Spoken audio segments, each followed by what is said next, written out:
In order for the marbling to work, you really want your slips to be a good loose consistency, so they're gonna pour on and not be too chunky and not really move anywhere. To do that, I slowly added water to my thicker slip until I got this loose consistency. A brush is actually a really good way to mix it all together and make sure there's not any clumps left in there. Now to set up for the marbling, I'm going to choose my first color. You can choose whatever color you want. And I'm going to pour that into my container. Now I want to try and get a good enough amount that I know I can cover the entire piece that I'm working on. I'm going to pour into the middle with my second color. You're not going to mix these as you do this. I'm going to add a little bit more, just kind of going around. Whoops. And I want to add a little bit of that into there.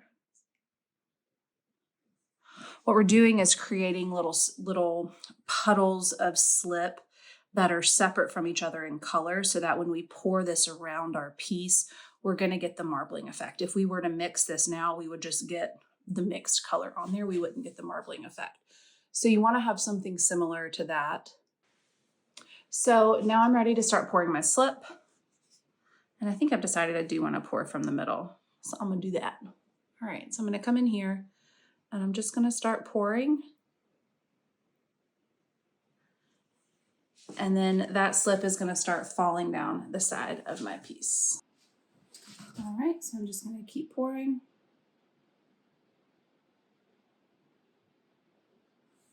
And you can see that marbling happening.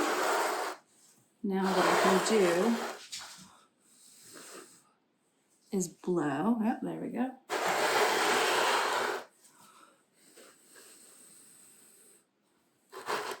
And it looks like I need a little bit more.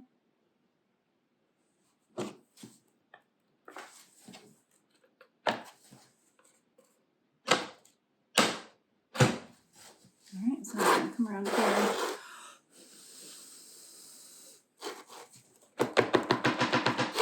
Really start getting that.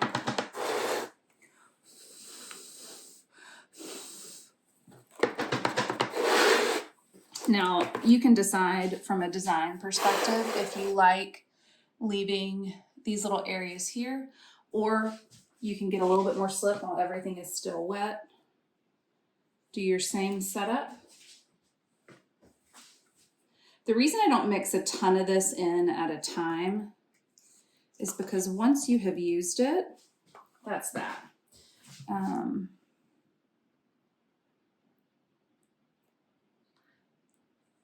What I mean by that is, that's nice.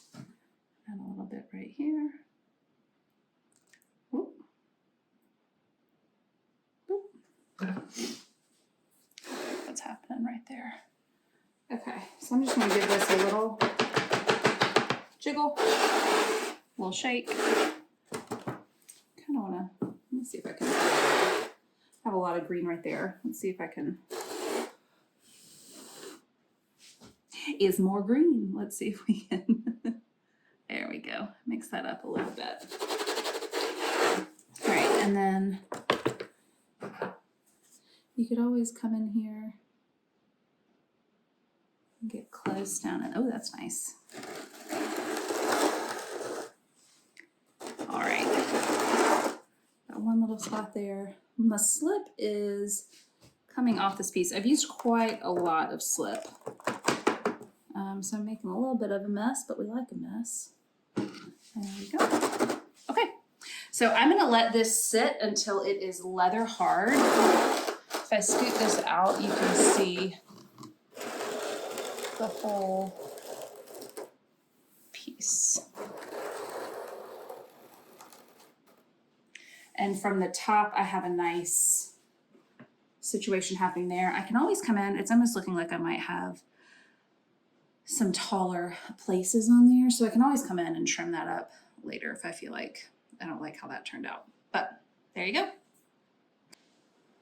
I will add one more thing. There are heat lamps in the studio.